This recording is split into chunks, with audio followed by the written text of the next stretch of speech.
Hello children, कैसे हैं आप सब? अच्छे हैं ना?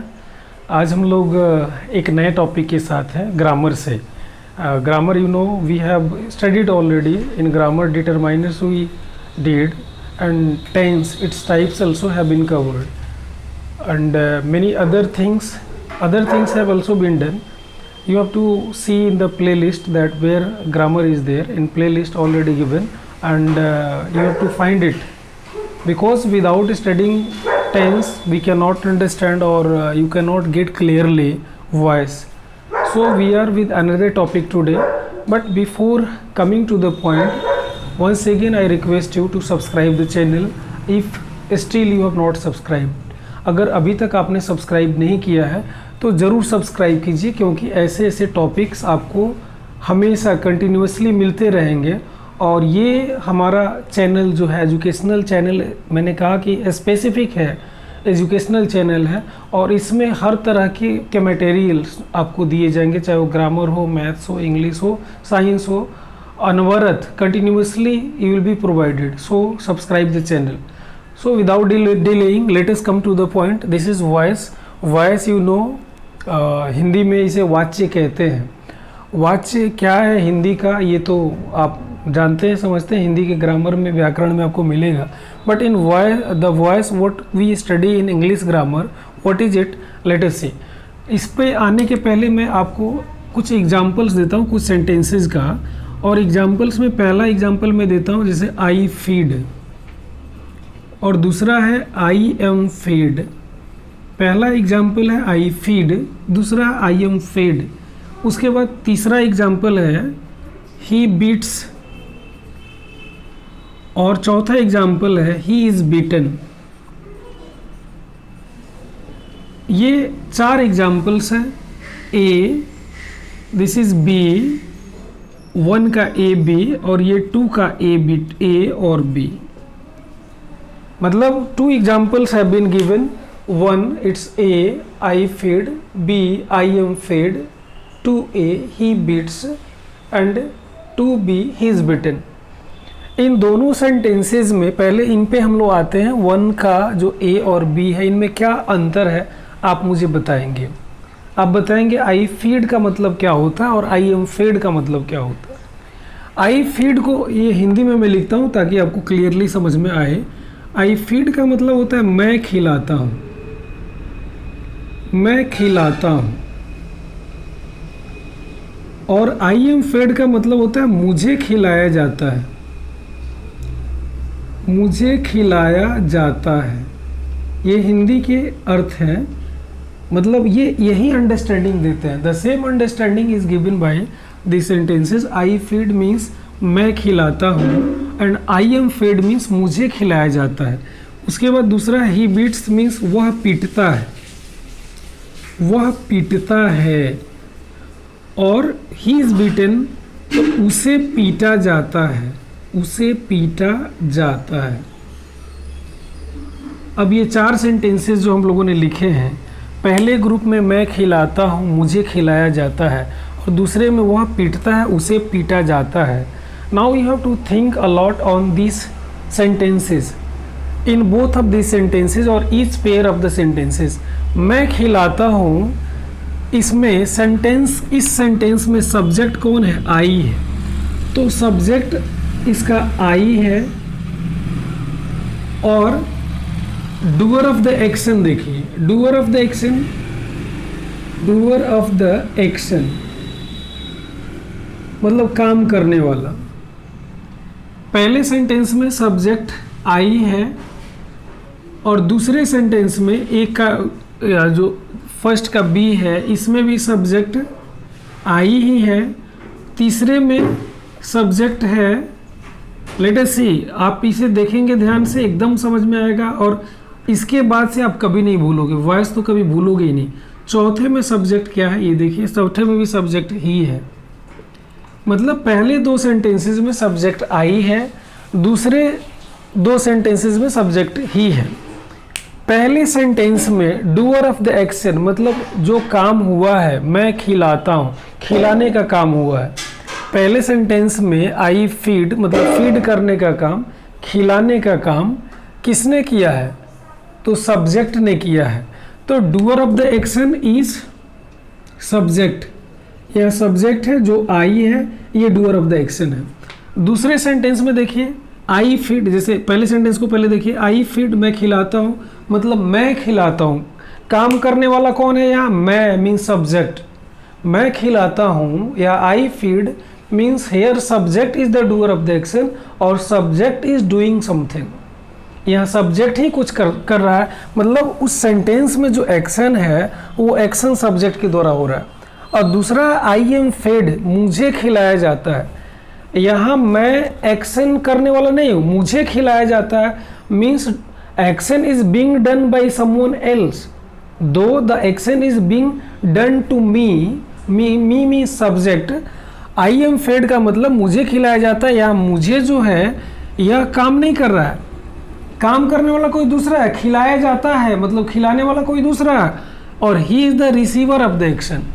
तो यहाँ डूअर ऑफ द एक्शन हो गया सब्जेक्ट, ये रिसीवर ऑफ द एक्शन हो गया, रिसीवर ऑफ द एक्शन कौन सा है, तो यहाँ आई है रिसीवर ऑफ द एक्शन, मतलब ये सब्जेक्ट जो है हेयर इट हैज़ बिकम, ये सब्जेक्ट ही है but it has become receiver of the action. फिर उसके बाद इसमें देखिए मतलब दूसरे ग्रुप में वह पीटता है, तो पीटने का काम किसके द्वारा हो रहा है, सब्जेक्ट वह के द्वारा हो रहा है, तो doer of the action, doer of the action subject हो गया, और सब्जेक्ट कौन सा है यहाँ, तो दिस इज ही, ये सब्जेक्ट ही हो गया। जैसे मैं पीटता हूँ, वह पीटता है, तो पीटने का काम वह कर रहा है, means he is the doer of the action, it means subject is the doer of the action, something is done by the subject. और ही इज बीटन, उसे पीटा जाता है, तो उसे पीटा जाता है यहाँ सब्जेक्ट, उसे मतलब ही जो है ये एक्शन का डूअर है कि एक्शन का रिसीवर है, मतलब पिटाई का जो एक्शन हो रहा है पीटने का, इसमें रिसीवर है ही या डूअर है, मतलब वो कर रहा है कि वो प्राप्त कर रहा है, पिटाई प्राप्त कर रहा है कि पिटाई कर रहा है, तो यहाँ पिटाई प्राप्त कर रहा है, ही इज बीटन, उसे पीटा जाता है, it means he is receiving that beating. So यहाँ receiver of the action, receiver of the action, यहाँ सब्जेक्ट ही हो गया। तो हम लोगों ने ये 4 सेंटेंसेस लिखे 2 पेयर में, पहले में देखा पहले सब्जेक्ट में doer of the action subject है, और दूसरे सेंटेंस में देखा doer of the action subject नहीं है, रिसीवर ऑफ द एक्शन है, तीसरे में भी देखा doer of the action subject है, और चौथे में डूअर ऑफ द एक्शन नहीं है, रिसीवर ऑफ द एक्शन है। तो ऐसे सेंटेंसेस जिसमें doer of the action subject होता है वो पैसिव वॉइस में कहा जाता है, और ऐसे सेंटेंसेस जिसमें doer of the action subject नहीं होता है, रिसीवर ऑफ द एक्शन होता है, उसको पैसिव वॉइस में माना जाता है। तो इस तरह से वॉइस के जो 2 रूप आप पढ़ते हैं, पहला होता है दिस इज एक्टिव और सेकंड पैसिव।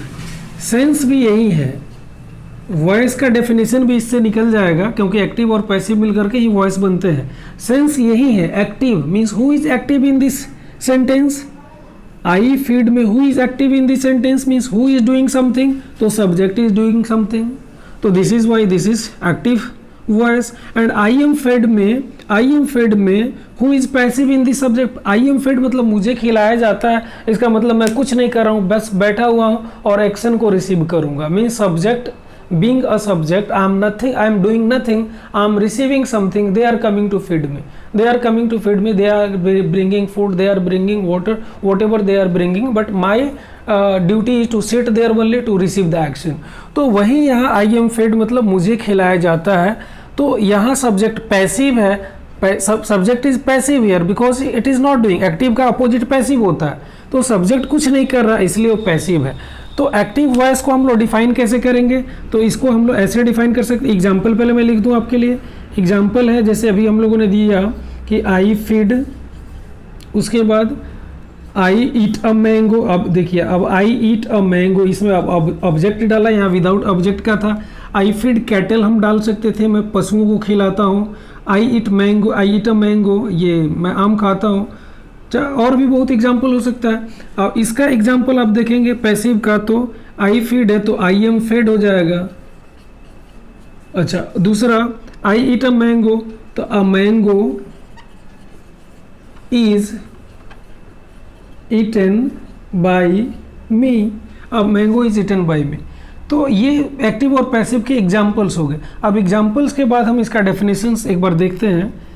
एक्टिव को कैसे डिफाइन करेंगे, तो वर्ब का वो फॉर्म, चाहे एक ऐसा वॉइस जिसमें subject is doer of the action हो। हाँ, इसको ऐसे लिख सकते हैं, when the subject of a sentence is the doer of the action,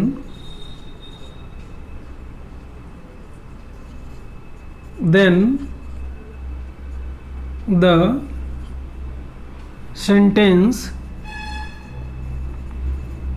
is said to be in active voice,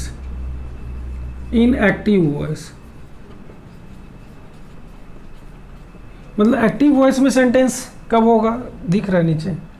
active voice में सेंटेंस कब होगा, जब subject doer of the action हो। यहाँ लिखा हुआ है कि when the subject of a sentence is the doer of the action, then the sentence is said to be in active voice। Example ऊपर दिया हुआ है।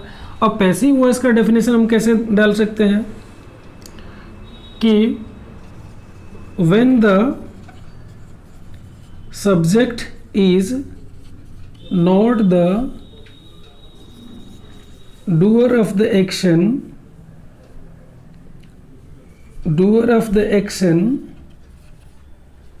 though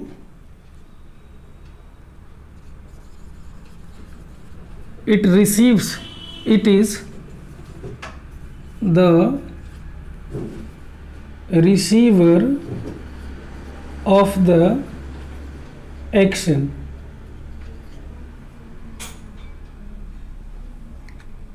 then the sentence is said to be in passive voice। क्यों बंद कर दिए?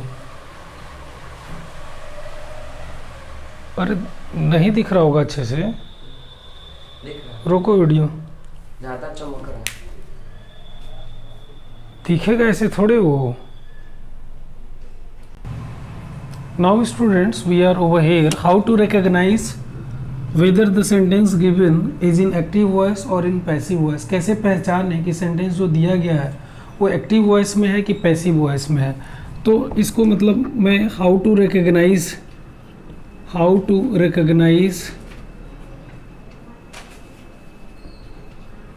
whether the given sentence is in active और passive. कैसे पहचानने की एक्टिव में या पैसिव में, पहचानने का मैं एग्जांपल बताता हूँ। तो एक्टिव स्ट्रक्चर जो होगा, एक्टिव स्ट्रक्चर हमेशा जैसे अपने नॉर्मल स्ट्रक्चर्स में होता है। जैसे आप जितना भी टेंस पढ़े हैं उन सारे टेंसेज में जो सेंटेंस होते हैं वो एक्टिव स्ट्रक्चर्स में होते हैं। तो एक्टिव में आप सब्जेक्ट लिखते हैं, तो सब्जेक्ट के बाद आप अलग अलग सेंटेंस का अलग अलग स्ट्रक्चर्स है। डायरेक्ट वर्ब होगा, वर्ब प्लस ऑब्जेक्ट इस फॉर्म में आता है। Subject plus verb plus object की फॉर्म में आता है। और पैसिव का स्ट्रक्चर जो होता है वो इस फॉर्म में होता है। जैसे सब्जेक्ट तो होगा ही, लेकिन इसके साथ एक्सिलरी वर्ब हो जाएगा। एक्सिलरी वर्ब होगा और उसके बाद V3 होगा और प्लस फिर डॉट डॉट डॉट डाल करके आप बाई एजेंट डालेंगे, या बाई एजेंट कभी कभी नहीं भी रहता है। लेकिन ये ध्यान में रहे कि एक्सिलरी वर्ब के साथ के बाद V3 जरूर लगता है सब्जेक्ट में, सब्जेक्ट के बाद। जैसे इसका एग्जांपल अगर हम लोग लिखते हैं तो यहाँ लिखते हैं जैसे आई ईट अ मैंगो, एक छोटा सा सेंटेंस लिखा गया, आई ईट अ मैंगो। अब इसी को जब इसमें लिखा जाता है तो इसका सब्जेक्ट अ मैंगो हो जाता है, तो इसको लिखेंगे a mango is eaten by me हो गया। तो is eaten by me, is auxiliary verb हो गया, ईटन V3 हो गया। ये वाला ध्यान में रहे कि ये निश्चित रूप से आता है, कौन सा, तो एक्सिलरी वर्ब और V3 ये इसका स्ट्रक्चर है, और जनरल स्ट्रक्चर यही है पैसिव का। और कभी कभी ऐसा होता है कि पैसिव में बाई एजेंट नहीं होता है। बहुत सारे बच्चे ये देखते हैं कि बाई के बाद कुछ डाला हुआ है, बाई एजेंट जिसको कहते हैं, वो दिया हुआ तो पैसिव है, अन्यथा नहीं है। जैसे मैंने अभी पहले एग्जांपल दिया था कि आई एम फेड, तो आई एम फेड में यहाँ तो कोई ऑब्जेक्ट नहीं है, यहाँ तो कोई बाई एजेंट नहीं है। तो जब बाई एजेंट नहीं है तो क्या ये पैसिव में नहीं है? तो ये भी पैसिव में है। कैसे पैसिव है? तो यहाँ एक्सिलरी वर्ब और यहाँ V3 लगा हुआ है, ये एक्सिलरी वर्ब है ये, और ये V3 लगा हुआ है, तो निश्चित रूप से ये पैसिव में है। और सबसे बड़ी बात है कि अगर आप हिंदी इसका समझते हैं तो, या इंग्लिश ही समझते हैं, तो आप देख लीजिए कि this is the receiver of the action, because it is the subject is not the doer of the action. तो if it is not the doer of the action, then of course this will be in passive voice. If it is doer of the action, then this will be in active voice. तो ये मैं पहले बताया था। By agent से आपको परेशान होने की ज़रूरत नहीं है, कहीं बाई एजेंट होगा कहीं नहीं होगा। मेन पहचान ये है कि एक्सिलरी वर्ब के बाद V3 है, तो निश्चित रूप से वो पैसिव वॉइस में है। अब अगला टॉपिक जो है हम लोग ये सीखते हैं कि how to change from active to passive, active to passive. अब एक्टिव से पैसिव को कैसे चेंज करते हैं, तो कुछ जनरल रूल है, एक स्ट्रक्चर के माध्यम से एक जनरल रूल है, फिर हम लोग स्पेशल पे जाएंगे। जनरल क्या है, कोई भी सेंटेंस जो होगा वो ऐसे लिखा जाता है, सब्जेक्ट प्लस V1 या V डालिए प्लस ऑब्जेक्ट, ऐसे होता है। ये जनरल स्ट्रक्चर है सेंटेंसेस का इंग्लिश में। लेकिन जब हम लोग, ये एक्टिव का स्ट्रक्चर है तो एक्टिव लिखा गया, लेकिन जब हम इसको पैसिव में जाते हैं तो जनरल रूल ये है कि ये ऑब्जेक्ट जो है यहाँ सब्जेक्ट बन जाता है, और यहाँ आ जाता है प्लस यहाँ एक्सिलरी वर्ब हो जाता है, axillary verb plus V3 plus by, और ये जो सब्जेक्ट है यहाँ एजेंट के रूप में आपको आ जाता है। जैसे ये ऑब्जेक्ट यहाँ सब्जेक्ट आ गया, ये सब्जेक्ट जो है बाई एजेंट के रूप में यहाँ आ जाता है। जैसे एक एग्जांपल मैंने आपको बताया, जैसे ही राइट्स अ लेटर लिखा गया, एक एग्जांपल यहाँ मैं बताता हूँ, फिर स्पेसिफिकली हम लोग टेंस वाइज जाएंगे। He writes a letter, he writes a letter. ये निश्चित रूप से आपका ये पोर्शन जो है बेसिक टू एडवांस है, इसलिए आप सारा वीडियो देखेंगे, पूरा होल वीडियो देखेंगे, निश्चित रूप से आपको हर बात समझ में आएगी। फिर भी कहीं अगर किसी तरह का कोई डाउट है तो निश्चित रूप से आप कमेंट में आकर के कमेंट करेंगे, I will make you understand for that particular doubt. तो ये एक्टिव वॉइस का है कि ही राइट्स अ लेटर। तो इस रूल के हिसाब से यहाँ ऑब्जेक्ट है और लेटर, तो यहाँ आप डाल दीजिए। इसको पैसिव में बदलेंगे तो कैसे करेंगे, तो ऑल लेटर जो कि वहाँ ऑब्जेक्ट था अब यहाँ सब्जेक्ट हो जाएगा। अब राइट्स है, वर्ब यहाँ राइट्स है, तो राइट्स के बदले में मैंने बताया कि वर्ब जो है इन दो में बदल जाता है। कौन सा, एक एक्सिलरी वर्ब और दूसरा V3 में। तो अ लेटर के साथ कौन सा एक्सिलरी वर्ब होगा, तो M इज R में इज, अ लेटर इज। और राइट्स का होता है रिटन,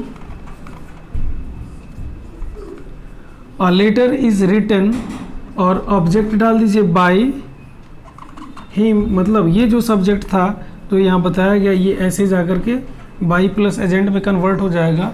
तो by this way we can change from active to passive. He writes a letter means a letter is written by him. ये active sentence active से था because subject he is the doer of the action, writes means वह एक पत्र लिखता है, तो he is doing something means he is writing something.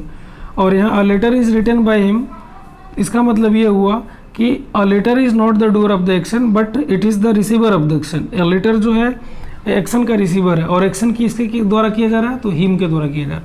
मतलब ये जो सेंटेंस है उसका एग्जैक्ट पैसिव ये बनाया गया है, जिसमें दोनों का मीनिंग सेम है, बस सेंटेंस का फॉर्म और स्ट्रक्चर अलग अलग है। एक बार फिर मैं क्लियर करूं कि एक्टिव वॉइस में subject plus verb plus object ये स्ट्रक्चर हो गया, लेकिन पैसिव वॉइस में जैसे ही हम जाते हैं ये ऑब्जेक्ट जो इसका दिया गया वो सब्जेक्ट बदल जाता है। उसी सेंटेंस को जब हम पैसिव में कन्वर्ट करेंगे, एक्टिव से पैसिव क्यों कन्वर्ट करते हैं? क्योंकि सेंटेंस का स्ट्रक्चर बदलने के लिए या उसको दूसरे ढंग से लिखने के लिए, ट्रांसफॉर्मेशन में हम लोग ये पढ़ते हैं, तो ट्रांसफॉर्म करते हैं, मतलब एक सेंटेंस दूसरे सेंटेंस में ट्रांसफॉर्म करते हैं, एक्टिव को पैसिव में ट्रांसफॉर्म करें। तो ये ऑब्जेक्ट जो है यहाँ सब्जेक्ट बन जाता है, वर्ब जो है हेल्पिंग वर्ब के साथ साथ साथ V3 हो जाता है, और यहाँ बाई के बाद ये सब्जेक्ट आकर के ऑब्जेक्ट हो जाता है। एक छोटा सा एग्जांपल मैंने दिया, ही राइट्स अ लेटर में, और राइट पहले आ गया, जो ऑब्जेक्ट था यहाँ सब्जेक्ट हो गया, उसके बाद फिर राइट्स जो है इज़ रिटन में कन्वर्ट हो गया, क्योंकि अ लेटर के साथ इज़ रिटन ही होगा। अ लेटर मीन सिंगुलर है, इसलिए इज़ सिंगुलर वर्ब होगा, रिटन V3, और बाई हिम ये ऑब्जेक्ट में जाके वहाँ कन्वर्ट हो जाएगा। Now we are going to know a specific how to change that particular tense, means simple present to how to change simple present into passive voice or simple present progressive, those all will be made you understand. Now students, coming to the specific portion of this active to passive voice, let us start with tense, and you know the first kind, that is present tense. तो present tense में हम लोग कैसे change करते हैं active to passive, इस पे हम लोग चर्चा करेंगे। तो प्रेजेंट टेंस में पहला आपको आता है simple present tense. Simple present में किस तरह का स्ट्रक्चर होता है? अच्छा, आपको टेंस से रिलेटेड अगर प्रॉब्लम है, if you don't understand the structure of tense, then I have already recorded videos pertaining to tense.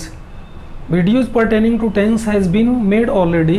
I'll provide you a clip or that that tag which will lead you to that particular clip.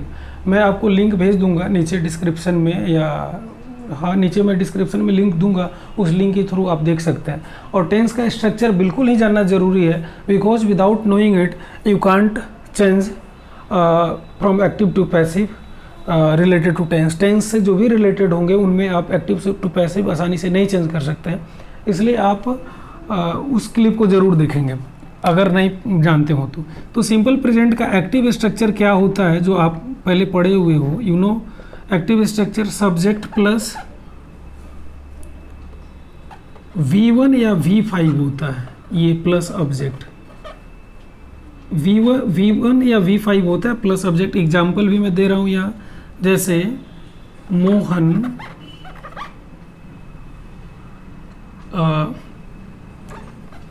Yeats curd and beaten rice, मतलब मोहन दही चूड़ा खाता है। Beaten rice को हम लोग दही चूड़ा कहते हैं। Mohan eats curd and beaten rice, तो सब्जेक्ट हो गया मोहन, ईट्स हो गया ये V5, ऑब्जेक्ट हो गया कर्ड एंड बीटन राइस। तो इसको अगर हम लोग पैसिव में चेंज करते हैं, इसी को पैसिव में चेंज करेंगे तो कैसे चेंज करेंगे? तो यहाँ सब इसका पैसिव होगा, ये ऑब्जेक्ट तो सब्जेक्ट हो जाएगा। इसमें स्ट्रक्चर है इसका M is R plus V3 plus by, और एजेंट अगर आपको देना है तो एजेंट दे देंगे, मतलब किसी किसी सेंटेंस में एजेंट की ज़रूरत पड़ती है, किसी किसी में नहीं पड़ती है, तो इसलिए डॉट डॉट भी दिया जाता है। Now example is being given over here, see curd and beaten rice, curd and beaten rice is, curd and beaten rice भले ये दो अलग अलग है लेकिन दही चूड़ा एक ही जैसा है, ये सिंगुलर वर्ब यूज होगा, इज ईटन बाय मोहन, ये आपका होगा curd and beaten rice is eaten by Mohan. यहाँ भी कैपिटल आप कर सकते हैं क्योंकि ये नाउन है, प्रॉपर नाउन के रूप में यूज किया गया है ये। Curd and beaten rice is eaten by Mohan. अब दूसरा सेंटेंस है, ये तो सिंपल प्रेजेंट का हो गया, दूसरा है प्रेजेंट कंटिन्यूअस। इस तरह से इसका नेगेटिव भी बना सकते हैं, जैसे यहाँ नेगेटिव बनाते समय curd and beaten rice is not eaten by Mohan, पहले डाल देंगे तो इंट्रोगेटिव हो जाएगा, मतलब सिंपल है, जो जैसे आप पहले देखे हुए हैं। अब प्रेजेंट कंटिन्यूअस में क्या है इसको देखिए। प्रेजेंट कंटिन्यूअस में एक्टिव स्ट्रक्चर कैसा होता है? तो एक्टिव स्ट्रक्चर होता है subject plus am is are plus V4 plus object, ये आपका एक्टिव स्ट्रक्चर है। एग्जाम्पल देख सकते हैं, एग्जाम्पल लिखा हुआ रहता है जैसे we are running a school, हम लोग एक स्कूल चला रहे हैं, we are running a school. तो यहाँ गौर करने की बात है कि सब्जेक्ट है ही एम इज आर में आर दिया हुआ, V4 में रनिंग है, ऑब्जेक्ट में स्कूल है। तो इसका पैसिव स्ट्रक्चर क्या होगा? तो पैसिव स्ट्रक्चर में ये ध्यान देना होता है कि जहाँ ING लगा हुआ होता है वहाँ बीइंग हो जाता है, बी या ING लग जाता है। तो ये तो सब्जेक्ट होगा ही, फिर am is are plus being हो जाता है, एक बीइंग जुड़ जाता है, प्लस V3 और प्लस बाई एजेंट ऐसे डाल देते हैं। अब इसको ज़रा आप इसका एग्जाम्पल जो था उसको देखिए, जैसे अ school is being run by अस, मतलब हम लोगों के द्वारा एक स्कूल चलाया जाता है। तो यहाँ एम इज आर जो था उसमें तो इसमें से कोई एक लेना है, इज लेंगे तो स्कूल के साथ इज लगेगा, और चूंकि V4 यहाँ लगा हुआ, V4 ING लगा हुआ, इसलिए यहाँ बिंग लग गया। तो ये पैसिव स्ट्रक्चर था किसका? कंटिन्यूअस में, और ये एक्टिव स्ट्रक्चर था प्रेजेंट कंटिन्यूअस में, और उस ऊपर जो था ये सिंपल प्रेजेंट का एक्टिव स्ट्रक्चर था, और फिर इसी का यहाँ पैसिव स्ट्रक्चर हम लोगों ने देखा। तो और फिर इंट्रोगेटिव नेगेटिव कैसे बनाते हैं? तो बहुत ही आसान है। इंट्रोगेटिव नेगेटिव बनाने का प्रेजेंट कंटिन्यूअस में जो जानते हैं, जो स्ट्रक्चर उसका जानते हैं, बस वही स्ट्रक्चर यहाँ भी फॉलो करना होगा। बस जैसे नेगेटिव बनाना है, जैसे यहाँ मान लीजिए we are not running a school, तो school is not being, school isn't being run by us, ऐसे हो जाएगा। रन का रन ही होता है, इसलिए रन ही डाला गया। Now students, the last one from present tense, that is present perfect tense, because present perfect continuous changing from active to passive, this is not practical, और ये मतलब इस्तेमाल में भी नहीं होता है, रेयर है, ना के बराबर इसका इस्तेमाल होता है प्रेजेंट परफेक्ट कंटिन्यूअस का एक्टिव टू पैसिव, इसलिए we shall not focus on that. But the last one from that, this present tense what we are going to study, this is what? This is present perfect tense. ये present perfect tense को आप देखेंगे ध्यान से, और इसका आप structure दिमाग में है तो बताइए, नहीं तो फिर यहाँ देखिए इसका एक्टिव स्ट्रक्चर क्या है। तो एक्टिव स्ट्रक्चर मैं नीचे से लिखता हूँ यहाँ, एक्टिव स्ट्रक्चर में सब्जेक्ट प्लस हैज़ या have plus V3 plus object होता है, ये एक्टिव स्ट्रक्चर है इसका। आप एग्जाम्पल लिख सकते हैं, you have cleaned the floor, ये मान लीजिए ये आपका एक सेंटेंस हो गया। You have cleaned the floor मतलब आपने फ्लोर को, फर्श को साफ़ किया है, चाहे आप फ्लोर को साफ़ कर चुके हैं। तो ये एक्टिव स्ट्रक्चर है। जब हम इसके पैसिव स्ट्रक्चर की बात करें तो पैसिव स्ट्रक्चर इसका हो जाता है, फिर वही ऑब्जेक्ट तो सब्जेक्ट बनेगा ही, हैज़ या हैव इसमें लगा रहता है, तो इसके साथ बीन लग जाता है। जहाँ V4 जहाँ V3 जहाँ है वहाँ ये बीन लग जाता है, और उसके बाद V3 लगता है, और फिर प्लस डॉट डॉट डॉट मतलब बाई एजेंट जो आप डालते हैं, या जहाँ ज़रूरत नहीं है वहाँ नहीं डालने की ज़रूरत है, तो ऐसे चेंज हो जाता है। अब now see the example, the floor, यही ना ऑब्जेक्ट है इसका, तो ये सब्जेक्ट हो जाएगा। द फ्लोर, तो फ्लोर के साथ हैव ना लग करके हैज़ लगेगा, तो हैज़ बीन क्लीन्ड बाई, यू दिया है तो बाई, फिर यू का यू हो जाएगा। एक और एग्जाम्पल इसका मैं बताता हूँ, जैसे बहुत सारे छोटे छोटे एग्जाम्पल्स भी आते हैं। एग्जाम्पल नंबर सेकंड है, let us see, I have written a letter, ये बहुत ही कॉमन एग्जाम्पल है। I have written a letter मतलब मैं एक पत्र लिख चुका हूँ। The same is to be changed into passive voice, ये एक्टिव में है ये जो है this is in active. Now passive, इसी का पैसिव अब अगर आप करते हैं तो आप लिखेंगे यहाँ ऑल लेटर छूटा है सी, तो ये ऑल लेटर हो जाएगा पहले सब्जेक्ट के रूप में ऑल लेटर। अब ऑल लेटर के साथ दोनों में से कोई एक लगाना है, हैव लगाना है या हैज़ लगाना है, तो हैव नहीं लगेगा क्योंकि ये प्लूरल वर्ब है, तो हैज़ डालेंगे और लेटर हैज़। अब हैज़ के बाद फिर बीन लगेगा तो बीन, और फिर V3 तो राइट का फिर रिटन, मतलब इसका भी V3 होता है, वहीं यहाँ कॉपी कर देंगे और उसके बाद बाई, और ये ऑब्जेक्ट हो जाएगा तो बाई मी हो जाएगा। तो इस तरह से you have seen that how to change from active to passive till present perfect tense we have studied, and in the second clip in the next clip I am going to make you understand how to change from active to passive in past tense and future tense, and many more things are to be there, many more things are there, so those all things will be taught you and made you understand. So once again I am requesting to subscribe the channel ताकि आप तक हर notification और video पहुंचता रहे। धन्यवाद।